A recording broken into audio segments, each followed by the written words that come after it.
Israel ജനം വീണ്ടും കർത്താവിൻ്റെ മുൻപിൽ തിന്മ ചെയ്തു. അവിടുന്ന് അവരെ 40 വർഷത്തേക്ക് ഫിലിസ്ത്യരുടെ കൈകളിൽ ഏൽപ്പിച്ചു. സോറായിൽ ദാൻ ഗോത്രക്കാരനായ മനോവ എന്നൊരാളുണ്ടായിരുന്നു. അവൻ്റെ ഭാര്യ വന്ധ്യയായിരുന്നു. അവൾക്ക് മക്കളില്ലായിരുന്നു. കർത്താവിൻ്റെ ദൂതൻ അവൾക്ക് പ്രത്യക്ഷപ്പെട്ട് പറഞ്ഞു, നീ വന്ധ്യയാണ്, നിനക്ക് മക്കളില്ല. നീ ഗർഭം ധരിച്ചൊരു പുത്രനെ പ്രസവിക്കൂ. അതുകൊണ്ട് നീ സൂക്ഷിക്കണം. വീഞ്ഞോ വീര്യമുള്ള പാനീയമോ കുടിക്കരുത്. അശുദ്ധമായതൊന്നും ഭക്ഷിക്കുകയുമരുത്. നീ ഗർഭം ധരിച്ചൊരു പുത്രനെ പ്രസവിക്കും. അവൻ്റെ തലയിൽ ക്ഷൗരക്കത്തി തൊടരുത്. അവൻ ജനനം മുതൽ ദൈവത്തിന് നാസീർ വ്രതക്കാരനായിരിക്കും. അവൻ ഫിലിസ്ത്യരുടെ കയ്യിൽ നിന്ന് ഇസ്രായേലിനെ വിടുവിക്കാൻ ആരംഭിക്കും. അവൾ ഭർത്താവിനോട് പറഞ്ഞു, ഒരു ദൈവപുരുഷൻ എൻ്റെ അടുത്തു വന്നു. അവൻ്റെ മുഖം ദൈവദൂതൻ്റെ പോലെ പേടിപ്പെടുത്തുന്നതാണ്. എവിടെ നിന്ന് വരുന്നുവെന്ന് അവനോട് ഞാൻ ചോദിച്ചില്ല. അവൻ പേര് പറഞ്ഞതുമില്ല. അവൻ എന്നോട് പറഞ്ഞു, നീ ഗർഭം ധരിച്ചൊരു പുത്രനെ പ്രസവിക്കും. വീഞ്ഞോ വീര്യമുള്ള പാനീയങ്ങളോ കുടിക്കരുത്. അശുദ്ധമായതൊന്നും ഭക്ഷിക്കുകയുമരുത്. ബാലൻ ആജീവനാന്തം ദൈവത്തിന് നാസീർ വ്രതക്കാരനായിരിക്കും. മനോവ കർത്താവിനോട് പ്രാർത്ഥിച്ചു, കർത്താവെ, അങ്ങയച്ച ദൈവപുരുഷൻ വീണ്ടും ഞങ്ങളുടെ അടുക്കൽ വന്ന് ജനിക്കാനിരിക്കുന്ന ശിശുവിനു വേണ്ടി ഞങ്ങൾ എന്താണ് ചെയ്യേണ്ടതെന്ന് അറിയിക്കാൻ ഇടയാക്കണമേ. മനോവയുടെ പ്രാർത്ഥന ദൈവം കേട്ടു. വയലിലായിരിക്കുമ്പോൾ ദൈവദൂതൻ വീണ്ടും സ്ത്രീയുടെ അടുത്ത് വന്നു. ഭർത്താവായ മനോവ അവളോടുകൂടെ ഉണ്ടായിരുന്നില്ല. അവൾ പെട്ടെന്ന് ഓടിച്ചെന്ന് ഭർത്താവിനോട് പറഞ്ഞു, എൻ്റെ അടുത്ത് കഴിഞ്ഞ ദിവസം വന്ന ആ ആൾ വീണ്ടും പ്രത്യക്ഷപ്പെട്ടിരിക്കുന്നു. മനോവ എഴുന്നേറ്റ് ഭാര്യയുടെ പിന്നാലെ ചെന്ന് അവനോട് ചോദിച്ചു, ഇവളോട് സംസാരിച്ചവൻ നീയോ? അവൻ പറഞ്ഞു, ഞാൻ തന്നെ. അപ്പോൾ മനോവ ചോദിച്ചു, നിന്റെ വാക്കുകൾ നിറവേറുമ്പോൾ ബാലൻ്റെ ജീവിതചര്യ എങ്ങനെയായിരിക്കണം? അവൻ എന്താണ് ചെയ്യേണ്ടത്? കർത്താവിൻ്റെ ദൂതൻ മനോവയോട് പറഞ്ഞു, ഞാൻ സ്ത്രീയോട് പറഞ്ഞതെല്ലാം അവൾ പാലിക്കട്ടെ. മുന്തിരിയിൽ നിന്നുള്ളതൊന്നും അവൾ ഭക്ഷിക്കരുത്. വീഞ്ഞോ ലഹരി പദാർത്ഥമോ കുടിക്കരുത്. അശുദ്ധമായതൊന്നും തിന്നുകയുമരുത്. ഞാൻ അവളോട് കൽപ്പിച്ചതൊക്കെ അവൾ പാലിക്കണം. മനോവ കർത്താവിൻ്റെ ദൂതനോട് പറഞ്ഞു, ഞാൻ ഒരു ആട്ടിൻകുട്ടിയെ പാകം ചെയ്യുന്നതുവരെ നിൽക്കണമേ. കർത്താവിൻ്റെ ദൂതൻ പറഞ്ഞു, നീ പിടിച്ചു നിർത്തിയാലും നിന്റെ ഭക്ഷണം ഞാൻ കഴിക്കുകയില്ല. എന്നാൽ നീ പാകം ചെയ്യുന്നെങ്കിൽ അത് കർത്താവിന് ദഹനബലിയായി അർപ്പിക്കുക. കർത്താവിൻ്റെ ദൂതനാണ് അവനെന്ന് മനോവ അറിഞ്ഞിരുന്നില്ല. അവൻ കർത്താവിൻ്റെ ദൂതനോട്, നിന്റെ പേരെന്ത്? നീ പറഞ്ഞത് സംഭവിക്കുമ്പോൾ ഞങ്ങൾ നിന്നെ ബഹുമാനിക്കണമല്ലോ എന്ന് പറഞ്ഞു. ദൂതൻ അവനോട് ചോദിച്ചു, എൻ്റെ പേര് അത്ഭുതകരമായിരിക്കെ നീ അത് ചോദിക്കുന്നത് എന്തിന്? അപ്പോൾ മനോവ ആട്ടിൻകുട്ടിയെ കൊണ്ടുവന്ന് ധാന്യബലിയോടുകൂടെ അത്ഭുതം പ്രവർത്തിക്കുന്നവനായ കർത്താവിന് പാറപ്പുറത്ത് വെച്ച് അർപ്പിച്ചു.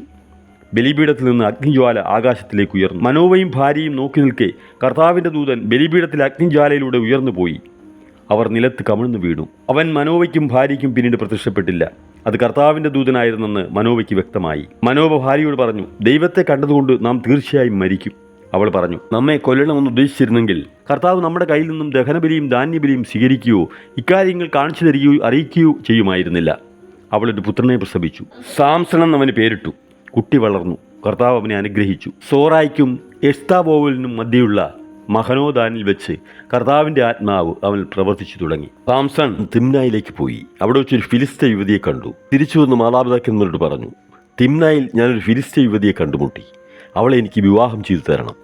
അവർ പറഞ്ഞു, ബന്ധുക്കളിലോ നമ്മുടെ ജനത്തിലോ സ്ത്രീകളില്ലാഞ്ഞിട്ടാണോ നീ അപരിച്ഛേദിതരായ ഫിലിസ്ത്യരുടെ ഇടയിൽ ഭാര്യ അന്വേഷിക്കുന്നത്? എന്നാൽ സാംസൺ പറഞ്ഞു, അവളെ എനിക്ക് തരിക. അവളെ എനിക്ക് ഇഷ്ടപ്പെട്ടു.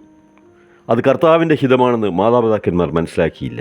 അവിടുന്ന് ഫിലിസ്ത്യർക്കെതിരായി ഒരു അവസരം പാർത്തിരിക്കുകയായിരുന്നു. അക്കാലത്ത് ഫിലിസ്ത്യർ ഇസ്രായേലിൻ്റെ മേൽ ആധിപത്യം പുലർത്തിയിരുന്നു. സാംസൺ മാതാപിതാക്കന്മാരോടുകൂടി തിമ്നായിലേക്ക് പോയി. അവിടെ ഒരു മുന്തിരിത്തോപ്പിലെത്തിയപ്പോൾ ഒരു സിംഹക്കുട്ടി അവൻ്റെ നേരെ അലറി വന്നു. കർത്താവിൻ്റെ ആത്മാവ് അവനിൽ ശക്തമായി ആവസിച്ചു.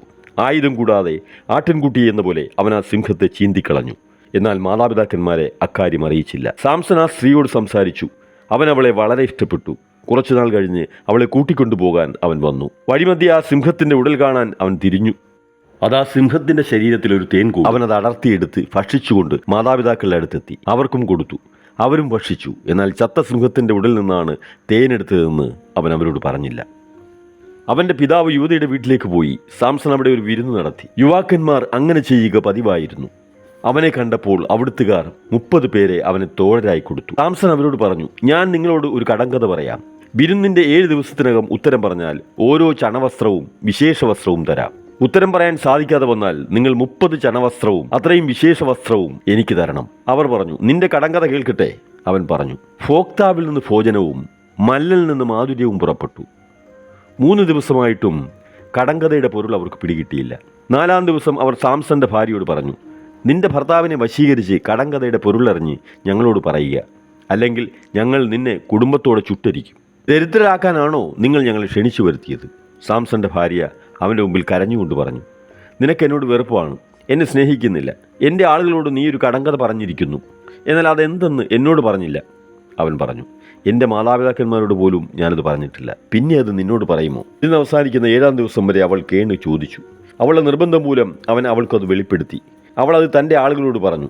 7-ാം ദിവസം സൂര്യാസ്തമയത്തിന് മുൻപ് പട്ടണവാസികൾ വന്ന് അവനോട് പറഞ്ഞു, തേനിനേക്കാൾ മാധുര്യമുള്ളതെന്ത്? സിംഹത്തേക്കാൾ കരുത്തുള്ളതാരെ? അപ്പോൾ അവൻ പറഞ്ഞു, എൻ്റെ പശുക്കിടാവിനെ കൊണ്ട് ഉഴുതില്ലായിരുന്നെങ്കിൽ കടങ്കഥയുടെ സാരം നിങ്ങൾ മനസ്സിലാക്കുകയില്ലായിരുന്നു. കർത്താവിൻ്റെ ആത്മാവ് അവൻ്റെ മേൽ ശക്തിയോടെ വന്നു. അഷ്കലോണിൽ ചെന്ന് പട്ടണത്തിലെ 30 പേരെ കൊന്ന് കൊള്ളയടിച്ച് കടങ്കഥയുടെ സാരം പറഞ്ഞവർക്ക് വിശേഷ വസ്ത്രങ്ങൾ കൊടുത്തു. കോപാക്രാന്തനായി അവൻ തൻ്റെ പിതാവിൻ്റെ ഭവനത്തിലേക്ക് പോയി. സാംസന്റെ ഭാര്യ അങ്ങനെ അവൻ്റെ മണവാളത്തോടൻ്റെ ഭാര്യയായി.